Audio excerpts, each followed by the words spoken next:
One king said he ruled all of Britain. 5 armies came to prove him wrong. On a blood-soaked battlefield whose name would echo through history, the future of England hung by a thread.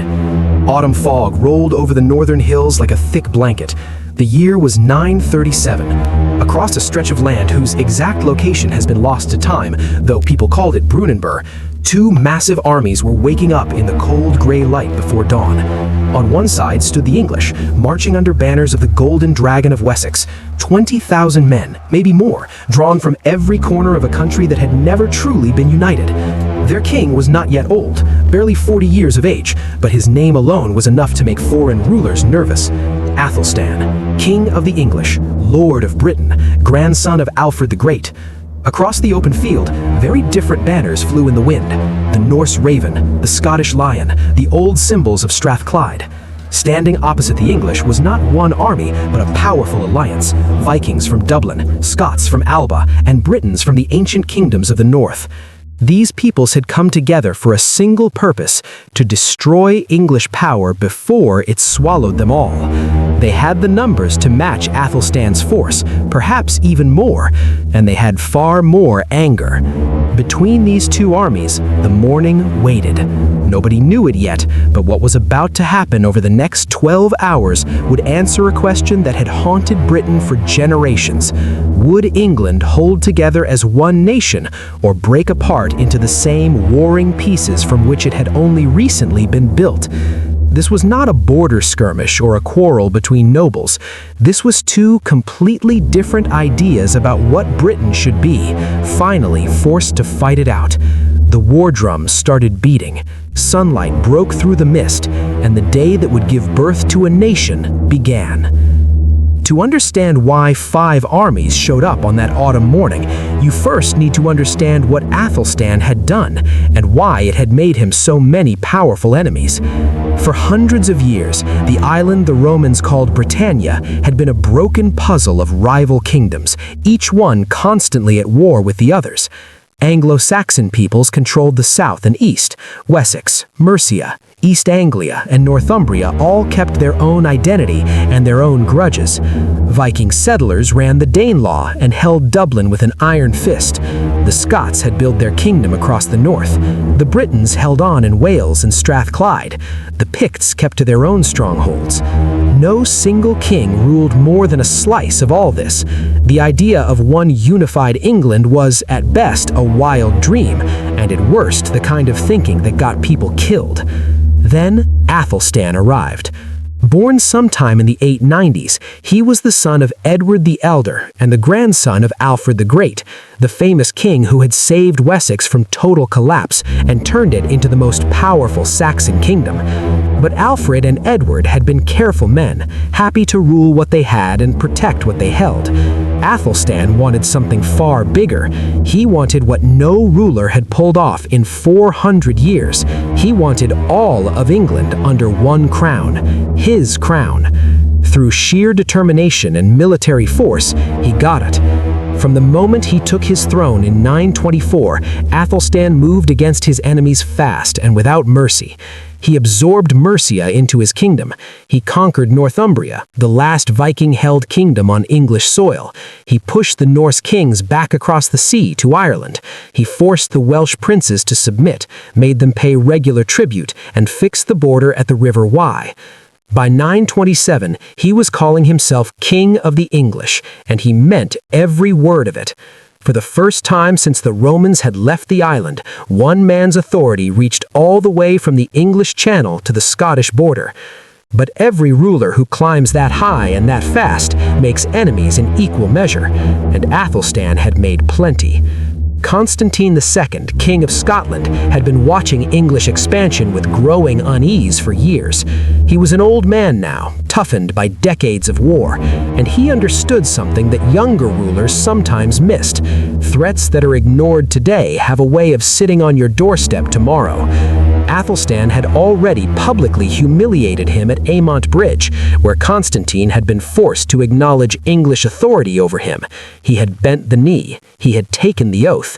But back in his own court, the Scottish kings simmered with barely contained fury. The English were reaching too far. Their king wanted too much. If Æthelstan was allowed to fully settle his conquests, Scotland would be next, not as a rival to bargain with, but as just another territory to absorb. Across the Irish Sea, a younger king had his own bitter reasons for wanting Æthelstan dead. Olaf Guthruthson, who ruled Dublin and could claim descent from the great Viking warlord Ivar the Boneless, had watched Æthelstan systematically dismantle every Viking presence in Britain. York had fallen. The Danelaw had given up. The Norse settlements that had defined northern England for 2 generations were gone, crushed or scattered. For Olaf, this was not just a political problem, it was a matter of survival. A strong, unified England left no room for Norse ambitions on the island. The age of Viking kings in Britain would simply end, ground down under English law and English rule. And in Strathclyde, King Owen of the Britons could see the same pattern playing out around him. The English had taken Northumbria. They controlled Wales. Strathclyde was now surrounded on all sides, a Celtic island in an English sea. If Æthelstan decided to finish what he had started, there was nowhere left to go. 3 kings, 3 peoples, 3 very personal reasons to hate the same man. In 937, they made their pact. Constantine would bring his Scottish fighters south, battle-hardened veterans who had spent their whole lives fighting the Norse and knew exactly how to hold a shield wall together. Olaf would bring his Dublin Vikings across the water, younger, fiercer men desperate to take back what their fathers had lost. Owen would add his Britons to the mix. Together, their numbers would outmatch whatever Æthelstan could put in the field against them. Together, they would drive deep into England from the north, burning and plundering as they went, and force the English king into a big open battle where their advantage in numbers would decide everything. Then they would split his kingdom up between themselves. Nothing like this coalition had ever been aimed at England before. If it worked, Æthelstan's unified kingdom would die with him.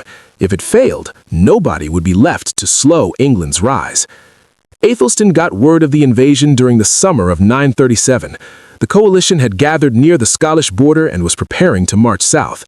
Their plan was easy to read: push deep into the English heartland before proper defense could be organized, burn everything in their path, and then corner the English king in a battle where sheer numbers would win the day.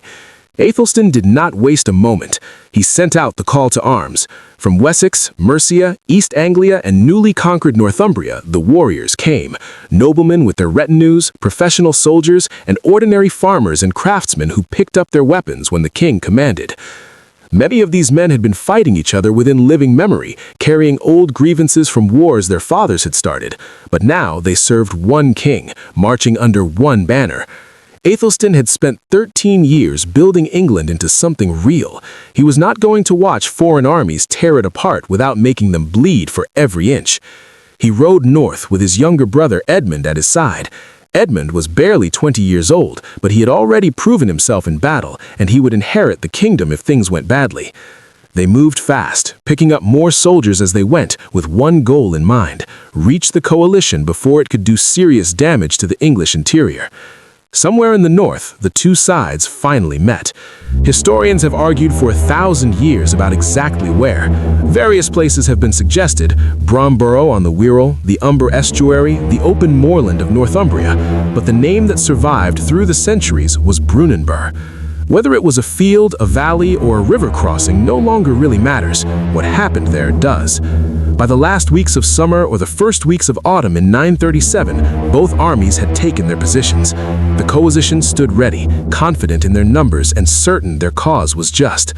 Æthelstan stood ready too, fully aware that everything he had built could be wiped out before the next sunrise. Neither side had any interest in talking their way out of this. Both had come for a final answer, and the side that lost would have no voice in how history told the story. The coalition set up camp first. Constantine, Olaf, and Owen looked over the terrain and chose their ground carefully. They needed space, enough, a locked-in stillness that said something to anyone experienced enough to read it. Between the two armies lay a few hundred yards of open, undisturbed ground. Grass, rocks, patches of soft earth, ground that would soon be completely transformed. Æthelstan took his place at the center of the English line, fully visible in his royal armor. He wanted the enemy to see him standing there. He wanted them to know that the King of the English was not going to issue commands from a safe distance while other men died for him. Across the open ground, Constantine and Olaf saw him and understood exactly what that meant. They would be doing the same thing. This battle was not going to be decided by generals who kept themselves carefully out of harm's way. The men leading both sides would be right in the middle of it. The sun kept climbing. The wind died completely. 40,000 men stood facing each other in total silence, each side watching the other, waiting for the sound that would release everything. Then the horns called out, the drums answered, and the armies began moving forward. The sound of impact was nothing like thunder. Thunder is clean and brief. This was something far worse. The sound of 20,000 men driving headlong into 20,000 more, shields splitting apart, iron crashing against iron, thousands of individual voices fusing into one enormous wall of noise that wiped out every thought and left nothing behind but pure instinct. The coalition hit first on the right side of their line. Olaf's Vikings did not wait for the measured Scottish advance in the center. They accelerated forward, hungry to get to the killing, and slammed into the English left flank with the force of a falling wall. Shields drove forward, axes went up and came down. The Norse battle cries they screamed cut through even the general roar of the battle and got into the nerves of men who had heard plenty of battle cries in their time. The English line buckled under the impact. For a terrible moment it looked like it might give way. Then the professional soldiers locked their shields back together and shoved hard in return, jabbing spears over the top of the wall, hauling down Viking fighters who pushed too far forward, holding their ground because giving it up meant dying. In the center, the Scots came on with a different kind of danger, slower, more controlled, more deliberate. Constantine's men were veterans. They had stayed alive through decades of hard fighting by being smarter and tougher than whoever was trying to kill them on any given day. They did not rush. They walked forward in coordinated steps, tightening the distance a yard at a time, until their shield wall ground into Æthelstan's with a crash that shook the earth beneath both formations. For a moment after the collision, nothing moved. Two solid masses of men and shields simply pressed against each other, each side straining to push the other back. Men in the front row could barely breathe. There was no room to swing freely, no room to step back, no room to do anything except take the crushing weight and keep standing. The men directly behind pushed forward, adding their bodies to the effort, everyone leaning in and grinding forward one brutal inch at a time. The men right at the front died fastest, crushed past the point of survival, stabbed by spears they never had space to dodge, dragged down into the churning mass below where they were trampled. But for every man who dropped, the man behind him stepped into the gap. The line held. On the English right, Edmund's soldiers met Owain's Britons in a clash every bit as brutal as what was happening everywhere else, but with its own particular desperation underneath it. The Britons were fighting with the frantic energy of men who knew in their bones that if England survived this day, their kingdom had no future. They came at Edmund's flank again and again, searching for the weak point that would let them curl around behind the English formation. Edmund, barely out of his teens, carrying more responsibility than most men twice his age ever face, answered each attack by pushing his men forward into the Britons before they could build momentum, then pulling them back into a tight defensive line before the next wave hit. He was all over that flank, bleeding, yelling, refusing to give ground. The battle dissolved into something almost impossible to describe clearly. Individual acts of courage or skill barely registered. What mattered was the collective mass of hundreds of bodies pressing in one direction or the other.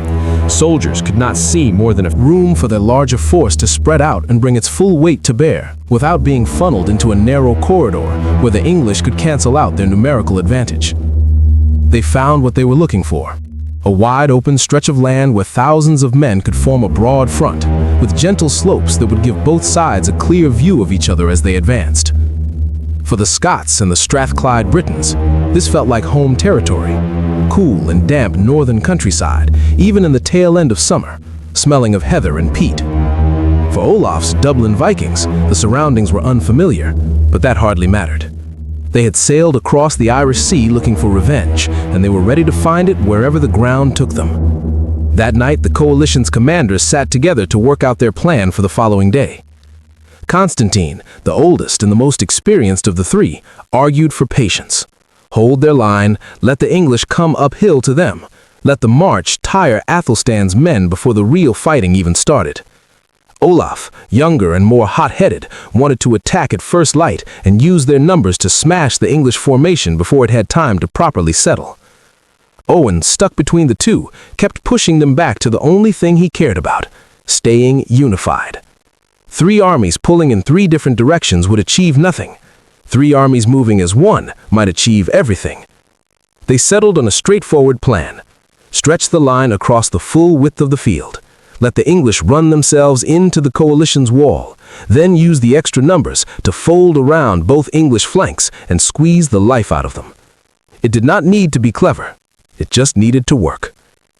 Across the field, Æthelstan was dealing with a problem of a different kind. He was outnumbered, but the deeper challenge was unity. The army behind him was stitched together from men whose communities had been at each other's throats within living memory. Wessex men stood next to Mercians, whose grandfathers had raided their villages. Northumbrians stood alongside the very soldiers who had conquered their homeland. Trained professional warriors stood next to farmers who had been handed a spear and pointed south. This was supposed to be the army of a united England, but it had never been put to a test like this one. Æthelstan kept his plan simple. No clever flanking moves, no tricky use of the terrain. He would do what English armies had done since Alfred's time, when the Danes pressed hard. Build the shield wall, lock it together, and refuse to let it move. He placed his strongest men, his personal household troops, experienced veterans who had fought at his side across a dozen campaigns, at the very center of the line, right where the enemy commanders would aim their hardest push. Edmund took one flank. Trusted senior commanders held the other. Behind the professionals, the feared men, the ordinary men called up from farms and workshops, waited in packed rows, ready to step into whatever gaps the fighting tore open. The king did not give speeches that night. He walked among his men instead. His presence was enough. These warriors knew what they were defending. They knew what defeat would mean for everyone at home. There was nothing more to say. As night settled over the field, both camps fell into a restless kind of quiet. Fires burned in both directions as far as the eye could see. Men ran whetstones along sword edges, tightened their armor, and said their prayers. To God for most, though on both sides there were men who quietly addressed older powers that proper Christians were not supposed to acknowledge anymore. Those with families waiting at home scratched out what words they could, just in case.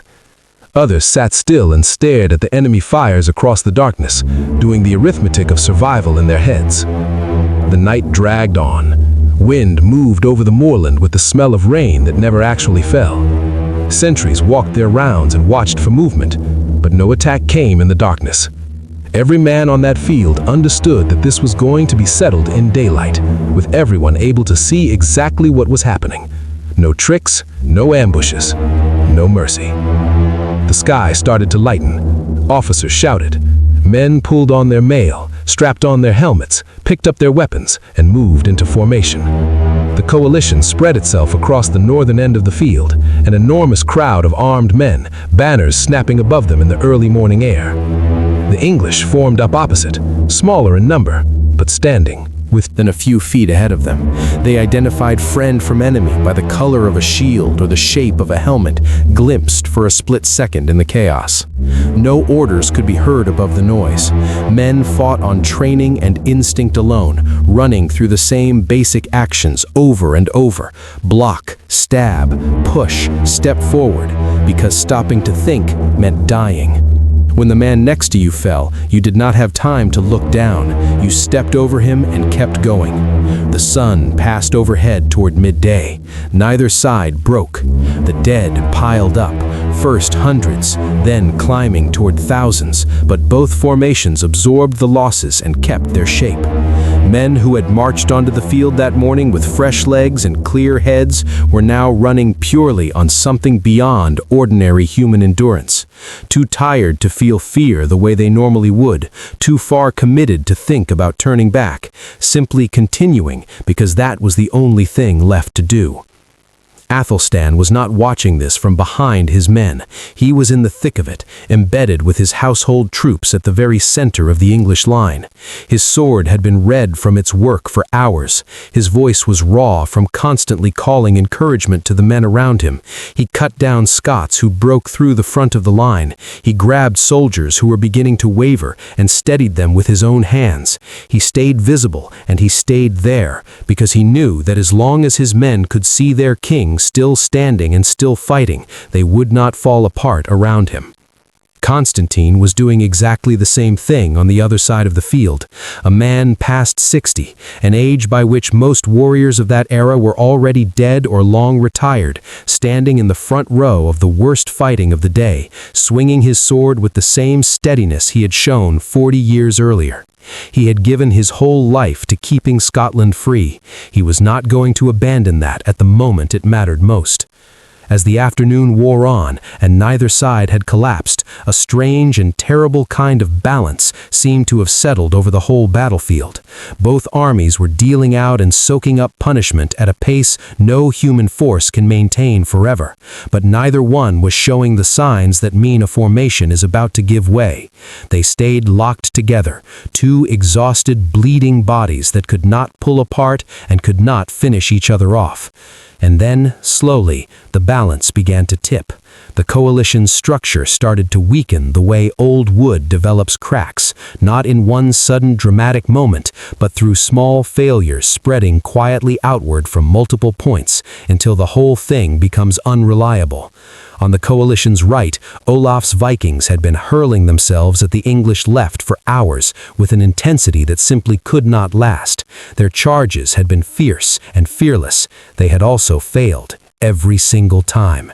The English line had refused to break, and the cost of that refusal had been paid in Viking dead, experienced fighters, men of rank, lying face down in the mud.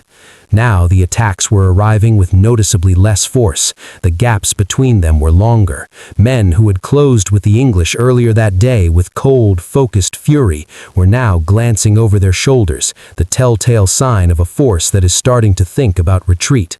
The Scottish centre was going through its own version of the same thing. Constantine's wall was technically still together, but it had been giving ground all afternoon, not in a single sudden collapse, but steadily, yard by hard-fought yard, against an English centre that seemed to get more efficient with each hour that passed. Æthelstan's household troops rotated their men with practiced regularity, making sure the soldiers on the front edge of the wall were always as fresh as they could be, always capable of one more exchange. The Scots had no such system. Their endurance, however impressive, had limits, and Edmund had spotted the weakness developing on the coalition's left, where the Britons were cracking under the weight of his repeated counterattacks. He started throwing his remaining reserves into that spot, piling pressure onto the place where the coalition's foundation was softest. The entire coalition's strategy had been built on one assumption, that the English line would shatter in the first hours of the battle under the weight of their combined assault. That assumption had been wrong. The English had held. Now the armies that had bet everything on that assumption were exhausted, badly hurt, and beginning to face the possibility that they had spent everything they had for nothing. Æthelstan saw all of it at once. The Viking hesitation, the Scots losing ground, Edmund pushing the Britons back. He understood, with the sharp clarity that comes to commanders who are also in the fight themselves, that the moment had come, and it would not last long. If he hit now, the coalition might fall apart completely. If he held back and let his men catch their breath, the coalition's officers would find ways to steady their lines, and the numbers advantage would start to matter again tomorrow. He raised his sword and roared the order, "Forward!" The English did not advance, they exploded. The shift from holding the line to full-blown attack happened so fast that the coalition soldiers, who had been pushing against sustained English resistance for hours, had almost no time to adjust. Weak points in the coalition line were found and driven through almost simultaneously across the whole front. English warriors poured into the gaps. The grinding, controlled struggle of the afternoon became something far more chaotic and dangerous, a broken, scattered, every man for himself fight in which formations had ceased to exist, and the only rule was kill or be killed. Edmund drove his flank into the Viking force from the side at the exact same moment the English center surged forward. The Vikings, already wavering, suddenly found themselves attacked from two directions at once. Their formation did not bend, it simply stopped being a formation. Warriors who had fought with absolute commitment all day found themselves cut off, surrounded, with no way out except to die where they stood or run. Some died, most ran. In the center, the Scottish collapse accelerated from a slow process into a sudden one. Men at the back of Constantine's formation, who had spent hours watching the front rank die while feeling the English pressure steadily grow, decided together, without any formal order being given, that the battle was lost. They turned and went.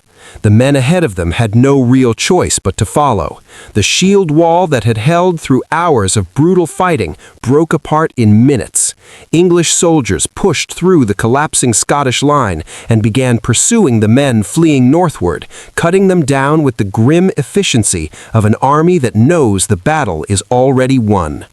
Owen's Britons, already in serious trouble on the coalition's left, looked at the Scottish center caving in and the Vikings dissolving on the right, and made the only calculation that made any sense. They ran northward as fast as exhausted legs on broken terrain would carry them, with English cavalry appearing behind them before most had gotten very far. A great many did not escape. Olaf Gutfridsson fought his way clear of the encirclement and fled with the handful of men still around him. He had crossed from Dublin with grand visions of reconquest, of taking back what Æthelstan had stripped from his people, of restoring Norse power in northern England.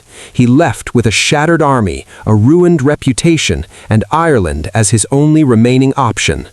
Æthelstan called off the pursuit before full darkness fell. His men were at the very edge of what the human body can do. They had what victory requires. The enemy was broken, the field was theirs, the threat was gone. Chasing shadows through the dark over unfamiliar ground risked throwing away everything the day's suffering had bought. As dusk came down over the field of Brunanburh, the English soldiers stood among the wreckage and understood what they had done. The largest military coalition ever directed at England had come specifically to destroy them, and it was now scattered across the moorland. Thousands of Scots and Norse and Britons lying dead together, mingled in death just as they had been in alliance. The invaders had arrived expecting to carve up England between themselves. England had proved harder to carve than they expected. Æthelstan moved through the aftermath as the light faded, checking on his men, taking account of which of his lords and commanders had come through, adding up the price that had been paid. It was a Steep one. Hundreds of English warriors, possibly thousands, would not be going home. But the line had not broken.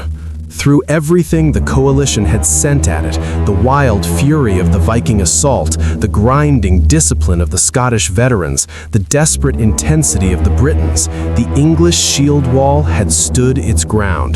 The worst threat the new English kingdom had ever faced was finished. Edmund found his older brother near the center of the field, where the day had been hardest. The young prince was soaked in blood from hours of close fighting, not all of it other men's. Neither of them spoke. There was nothing adequate to say.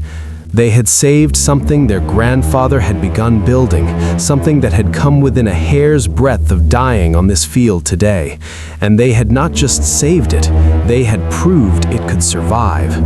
All around them, English warriors moved through the carnage looking for friends and comrades, calling names out into the growing dark, measuring hope against silence. Fires were lit as full night came down, not the working fires of an army preparing for tomorrow, but the quiet fires of men honoring their dead. The English buried their own with whatever dignity the situation allowed. The coalition's dead were left where they had fallen, a clear message to any future king who might be thinking along similar lines.